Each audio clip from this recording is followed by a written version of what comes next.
Alright guys, so today I'm going to be showing you how to make some custom RCAs. We're going to go from this to this.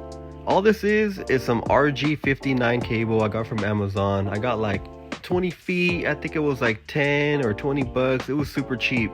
And all it is just a coaxial cable. It has a solid core and it has a shielding on the outside. I'll show you guys right now. So all what you want to do is just trim that back and you'll see that shielding that's in there. And all it is a bunch of wire wrapped up, like braided together.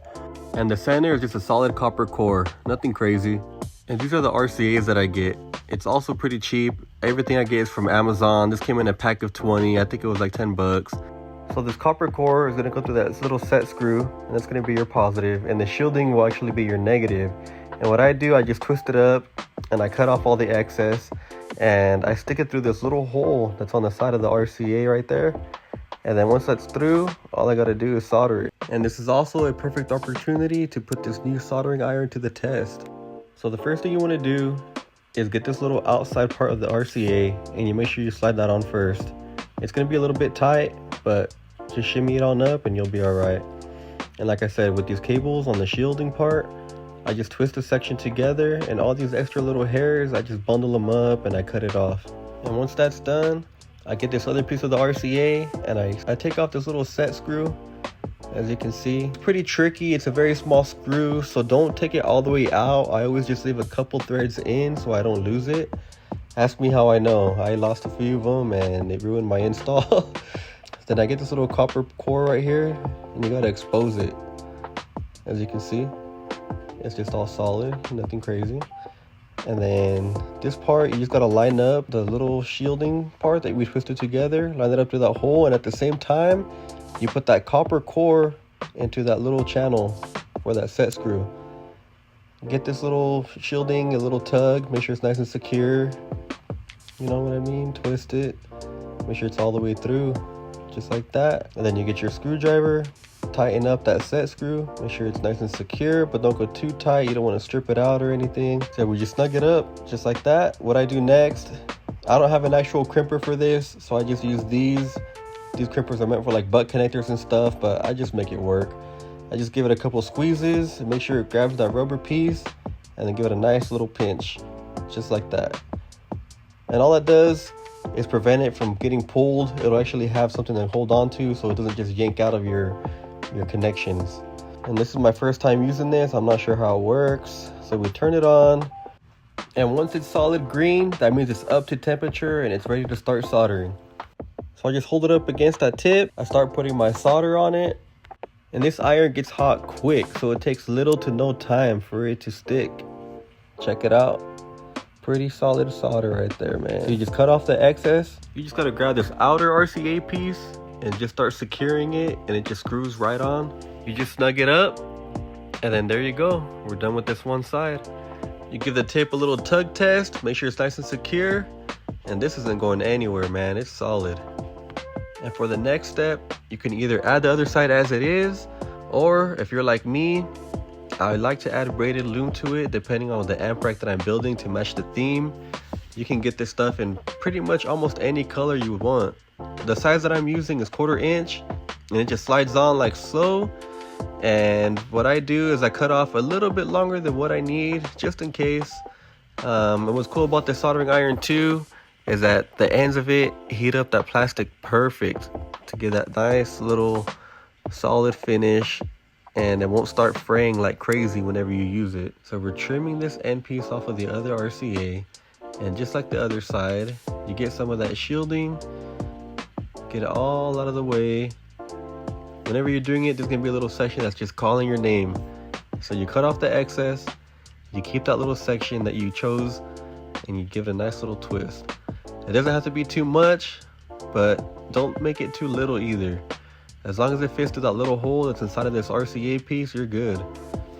So we got this red one right here to match because I already started with the red one on the other side. And then the same deal, we just unscrew it till it gets to the end. Remember, don't take it all the way out. And then you get your heat shrink, cut off 2 little even sections like so. Just make sure they're nice and straight enough. You got to make sure you put your heat shrinks on now, because if not, they're not going to go on afterwards. It's kind of like a little bit of a process but this is the way that I found works best. So you slide both sides of your heat shrinks on to the braided loom, and you just scoot them all the way down to the bottom. Get them out of your way. We'll deal with those later. And this side's almost ready to mount the new one. So we cut this, expose the core, get it nice and straight. We stick this cable in and put it inside the hole at the same time. So you're going in 2 holes at once. You'll get a hang of it.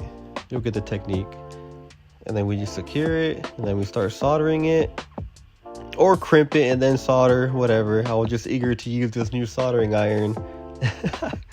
So once it's soldered, we chop off all that extra, and it leaves like a nice smooth surface. And then we start crimping it. Make sure it bites that rubber down, just like the other side. Since I crimped this one last, the rubber was pretty warm from the solder, so it kind of like melted it. Wait a minute. Something's missing, guys. Something is definitely missing. Oh my god. Don't worry, guys, we can still save it. Just go ahead and uncrimp it like so. Just get it warm enough to where you can tug it loose. Just like that. You see? Not too bad. And then we put this part in, which should have went in first. Yeah, let's not forget this part right here, guys. The outside piece of the RCA. That's very important. Let's never forget that. Don't be like me, alright? Learn from my mistakes. This is why we're here. Alright, so let's reuse this. We gotta go inside both of the holes. Pull on whatever you can, get it through. And then we just solder it again, guys. Deja vu right here.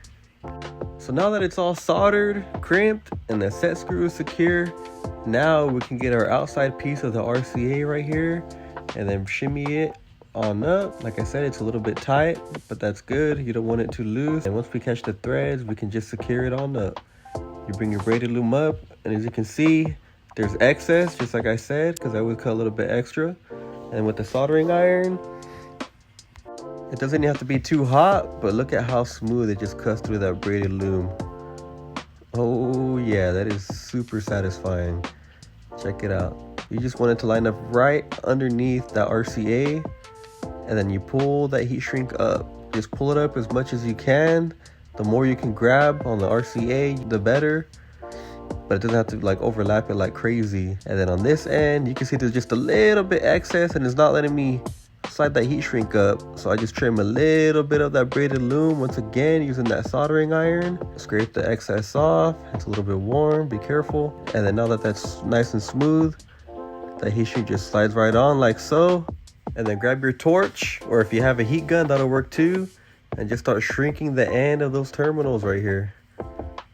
Check it out. Boom, that's it. You're done. Just like that, guys. It's not that hard. It just takes some time. It's a little bit of a process, but now they're ready to use. Go ahead and install them onto your amp rack like so. And what I'm going to do is just zip tie them to the board to keep them secure. Pretty much the point of this is to have these cables pretty much set in stone so that they have a nice clean structure. So whenever I get this board out to the customer, all he has to do is plug in his existing RCAs, and it'll look kind of like this. So it'll still be a pretty solid rack. It'll still be accessible. It's just all for looks, guys, honestly. Like, I get it. There's a lot of like different points and connectors, but it's just preference, really. Like, if you really wanted to, you can just run the RCA straight up there and zip tie them yourself. But I like to go a little extra on my stuff, you know what I mean? I keep it clean, and I try to do them a little bit differently, you know what I mean? But hey, huge shouts out to Fantic though, man. This soldering iron, like I said, this was my very first time using it, and it freaking rocks, man. But yeah, I'll catch y'all on the next one. Peace.